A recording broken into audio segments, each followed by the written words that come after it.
சிலை வணங்கும் சமூகத்தில் பிறந்தவர் நபி இப்ராஹிம் அலைஹி வஸல்லம் அவர்கள். இப்ராஹிம் நபியின் தந்தை ஆசார், அவரும் ஒரு சிலை வணங்கி சிலைகளை செய்து விற்பவர். இப்ராஹிம் நபிக்கு சிறு வயதிலேயே சிலைகளின் பெயர்களையும் சிலைகளை வடிவமைக்கும் முறைகளையும் கற்றுக் கொடுத்தார். ஆனாலும் இப்ராஹிம் நபி சிறு வயதிலேயே சிந்தனைகளை செலுத்தினார். மனிதன் வடிவமைக்கக்கூடிய இந்த சிலைகள் எப்படி இறைவனாக இருக்க முடியும்? இதை அழைத்தால் அது பதிலளிப்பதில்லையே, இதற்கு உணவு கொடுத்தால் அது சாப்பிடுவதில்லையே. இது போன்ற கேள்விகள் இப்ராஹிம் நபியின் சிந்தனைக்கு வந்து கொண்டே இருந்தது. ஒரு நாள் இது குறித்து தந்தையிடம் கேட்டார். தந்தையே, நீங்கள் உருவாக்கும் சிலையை கடவுள் என்று சொல்கிறீர்கள். அப்படியானால் நீங்கள் தான் கடவுளை படைக்கிறீர்கள். இந்த சிலைகளால் பேசவும் முடியாது, நாம் பேசினால் கேட்கவும் முடியாது. பிறகு எப்படி இதனை கடவுளாக வணங்குவது? இதை பற்றி நீங்கள் சிந்தித்து பார்க்க மாட்டீர்களா என்று கேட்டார். அதற்கு எமது முன்னோர்கள் செய்தார்கள், அதையே நாமும் செய்கிறோம் என்றார் தந்தை. பிறகு அவரின் சமூகத்தாரிடம் கேட்டார்கள். அவர்களும் அதே பதிலை தான் சொன்னார்கள். எமது முன்னோர்கள் வணங்கினார்கள், வழிபட்டார்கள், அதையே நாமும் செய்கிறோம் என்றார்கள். கடவுள் பற்றிய தேடல் அதிகரிக்க அந்த காலத்து மக்கள் எதையெல்லாம் கடவுளாக வணங்கி வந்தார்களோ அவை அனைத்தை பற்றியும் அறிந்து கொள்ள விரும்பினார்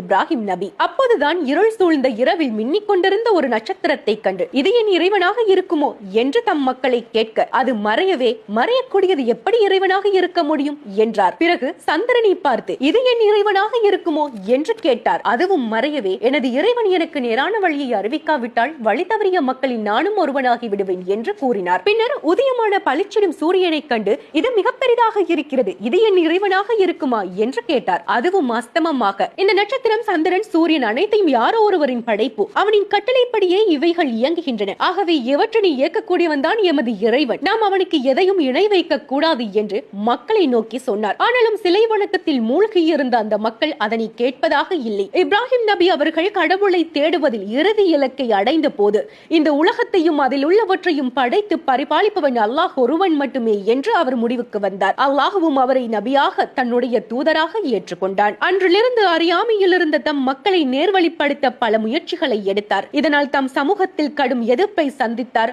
ஆனாலும் சோர்ந்து விடவில்லை. ஒருமுறை அந்த ஊரில் திருவிழா வந்தது. ஊருக்கு வெளியே இருக்கும் கடவுளை வணங்க அனைவரும் அங்கே சென்றார்கள். அப்போது இப்ராஹிம் நபி ஊரில் உள்ள அங்கே இருக்கக்கூடிய பெரிய சிலை ஒன்றை மட்டும் விட்டுவிட்டு மற்ற அனைத்து சிலைகளையும் உடைத்து நொறுக்கினார். பிறகு அந்த பெரிய சிலையின் கையில் கோடரியை மாட்டி வைத்துவிட்டு அங்கிருந்து சென்று விட்டார். ஊர் திரும்பிய மக்கள் தமது சிலைகள் உடைக்கப்பட்டிருப்பதை கண்டு ஆத்திரம் அடைந்தார்கள். ஊருக்கு ஆபத்து வரும் என்று பயந்தார்கள். யார் இந்த வேலையை செய்திருப்பார்கள் என்ற போது இப்ராஹிம் தான் இதனை செய்திருப்பார் என்று அவர் மேல் சந்தேகம் கொண்டு அவரை அழைத்து வந்து, நீதான் இந்த வேலையை செய்தாயா என்று கேட்டார்கள். அதற்கு அவர், நான் இதை செய்யவில்லை, அதோ பாருங்கள், அந்த பெரிய சிலையின் கையில் தான் கோடரி இருக்கின்றது, அதனிடம் வேணுமானால் கேட்டு பாருங்களேன், யார் உடைத்தார் என்று அது சொல்லும் என்றார். உடனே அந்த மக்கள், சிலைகள் எப்படி பேசும் என்றார்கள். இந்த சந்தர்ப்பத்தினை தான் எதிர்பார்த்து இருந்தார் இப்ராஹிம் நபி. இதனால் எந்த பயனும் இல்லாத, உங்களுக்கு எந்த தீமையும் செய்ய முடியாத, பேச முடியாத, தன்னை பாதுகாத்துக் கொள்ள முடியாத இந்த சிலையை ஏன் வணங்குகிறீர்கள்? சிந்தித்து பார்க்க மாட்டீர்களா? நம்மை படைத்த அல்லாஹுவை வணங்குங்கள் என்றார். ஆனாலும் மக்கள் அதை ஏற்றுக்கொள்ள தயாராக இல்லை. கோபத்தின் உச்சத்திற்கே போனார்கள். இவர் தம் கடவுளை குறை கூறி கடவுளுக்கு தீமை செய்கிறார், இவரை தீயிலிட்டு எரிக்க வேண்டும் என முடிவு செய்தார்கள். இப்ராஹிம் நபியும் அதனை துணிச்சலாக ஏற்றார்கள். அவர்களின் முடிவுப்படி இப்ராஹிம் நபியை நெருப்பில் எறிய தயாரானார்கள். அப்போது வந்த ஜிப்ரில் அலைஹி வஸல்லம் அவர்கள், இப்ராஹிமே, உங்களுக்கு உதவி வேண்டுமா என்று கேட்டார்கள். ஆனால் இப்ராஹிம் நபியோ, எனது இறைவன் போதுமானவன், எனக்கு யாருடைய துணையும் வேண்டாம் என்றார்கள். இப்ராஹிம் நபி அவர்கள் நெருப்பில் எறியப்பட்டார்கள். அல்லாஹ்வின் மீது கொண்ட நம்பிக்கையினால் அந்த நெருப்பு அவர்களை எந்த அளவும் சுட்டு எரிக்கவில்லை. அந்த நெருப்பு இப்ராஹிம் நபிக்கு குளிர்ச்சியாகவும் இதமாகவும் இருந்தது. நெருப்பு முழுக்க எரிந்து முடிந்ததும் சிறிய காயம் கூட இல்லாமல் இப்ராஹிம் நபி எழுந்து நடந்து வந்தார்கள். அதனை பார்த்த மக்களுக்கு அதிர்ச்சியாகவும் ஆச்சரியமாகவும் இருந்தது.